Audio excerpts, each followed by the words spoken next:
52.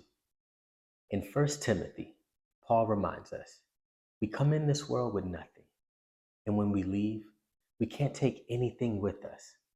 That in mind, consider how much of your time is spent on things you can't take with you.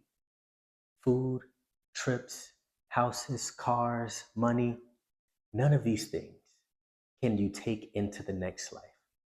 So what is actually worth your time here on earth?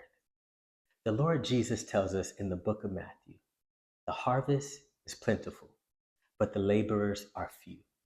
Simply put, this means everyone wants to make it into the kingdom of heaven, but very few people on earth are willing to help serve and build the kingdom of God. Group 52, decide this week. Do you just want heaven, or will you serve the Lord and help build his kingdom here on earth? God bless you, Group 52. Get to work because time is short, and have the best week of your life.